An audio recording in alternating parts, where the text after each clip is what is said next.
آپ کا غم اب تک شوق سے نکل کر گل کے مرحلے میں ہے، میرا غم ان سب مراحل سے نکل کر انتقام کے مرحلے میں ہے۔ میں آپ سے وعدہ کرتا ہوں حالے، جس نے بھی آپ کو تکلیف دی ہے میں ان سب کو چوک پہ کھڑا کر کے درے ماروں گا۔ میں ایک ایک کی روح تک کو ایسی اذیت دوں گا کہ آئندہ کسی کو اس کے خاندان سے جدا کرنے کا سوچ کر بھی ان کی روح کانپ جائے۔ اس کا لہجہ سرد تھا، برف جیسا۔ حالے نے کوئی جواب نہیں دیا تھا۔ عمر اٹھ کھڑا ہوا تھا۔ وہ اس کے گھیڑ کا کچھ نہیں کر سکتا تھا، اسے انتظار کرنا تھا، اس کے گل کے دکھ میں بدلنے کا انتظار۔ وہ چلا گیا تھا، پیچھے پچھتاووں کے ناک تھے جو ذرا ذرا دیر بعد ڈستے تھے۔ کاش میں بابا کے گلے لگ جاتی، کاش میں ان سے ناراض نہ ہوتی، یا پھر ان کو چھوڑ کر جاتی ہی نہ۔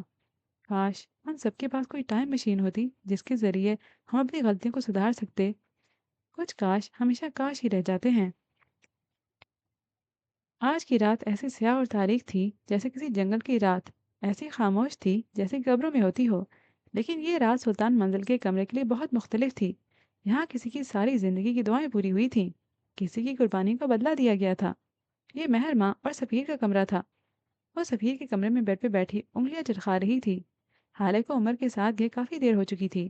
وہ تب سے لے کر اب تک سفیر کے انتظار میں بیٹھی تھی۔ اسی وقت کمرے کا لاک باہر سے کھلنے کی آواز آئی۔ سفیر بکھری ہوئی حالت میں اندر داخل ہوا۔ اس کے سیاہ کرتے پہ جا بجا سلوٹیں تھیں، بھورے بال بکھرے ہوئے تھے، بڑی ہوئی شیپ اور ہاتھ میں ایک شیشے کی بوتل۔ مہر کو دیکھ کر اس نے بوتل والا ہاتھ پیچھے کیا تھا اور سر جھکائے مہر کے قریب سے گزرتا اپنے بیڈ پر آ کر بیٹھ گیا تھا۔ آج مہر کو اس کے پرفیوم کی خوشبو بھی نہیں محسوس ہوئی تھی۔ سفیر کبھی بھی بغیر پرفیوم کے سوتا تک نہیں تھا، اسے خوشبو سے عشق تھا۔ کافی دیر کی خاموشی کے بعد سفیر نے بولنا شروع کیا تھا۔ آئی ایم سوری مہر، میں تمہارے لیے وہ سب کچھ نہیں کر سکا جو تم ڈیزرو کرتی تھی۔ اس دن میری عزت کی خاطر تم نے جو کچھ کیا وہ پرائز لیس تھا۔ اس کی پشت کو دیکھتا بول رہا تھا۔ مہر نے رخ موڑ کر اس کو دیکھا تھا۔ اٹس اوکے سفیر، میں آپ کو سمجھ سکتی ہوں، وہ نرمی سے بولی تھی۔ تم فکر مت کرو مہر، میں بہت جلد تمہیں اس رشتے سے آزاد کر دوں گا۔ تمہیں کوئی ضرورت نہیں ہے ایک انچاہے رشتے سے بندھے رہنے کی، بس ایک بار حالات نارمل ہو جانے دو۔ مہر کا دل جیسے کسی نے چیر کر رکھ دیا ہو، وہ اٹھ کھڑی ہوئی تھی۔ کیا میں نے آزادی مانگی؟ وہ چبا چبا کر بولی تھی۔ سفیر نے حیرت سے اس کو دیکھا تھا۔ آپ کو کیا لگتا ہے جب آپ کا دل کرے گا آپ مجھ سے شادی کر لیں گے اور جب دل چاہے گا آپ مجھے چھوڑ دیں گے؟ سفیر، مہر ماں کو کوئی مجبور نہیں کر سکتا۔ میں نے اپنی مرضی سے آپ سے نکاح کیا ہے کیونکہ وہ بولتے بولتے رک گئی تھی۔ کیونکہ میں آپ سے محبت کرتی ہوں، بالآخر اس نے اعتراف کر دیا تھا۔ سفیر حوانوں کی طرح اس کو دیکھے گیا۔ یہ قید میرے لیے منچاہی ہے، یہ رشتہ میرے لیے آب حیات ہے، آپ میرے لیے عشق ہیں۔ آج یا کل سے نہیں، تب سے جب سے مجھے محبت کا مطلب ہی نہیں پتا تھا۔ اور اب جب میرے ساری دعائیں پوری ہوئی ہیں تب آپ مجھے کہہ رہی ہیں کہ آپ مجھے چھوڑ دیں گے؟ آپ ایسا کیسے کہہ سکتے ہیں؟ وہ غم و غصے کے ملے جلے تاثرات لیے بول رہی تھی۔ سفیر گہری سانس بھرتا اٹھا تھا۔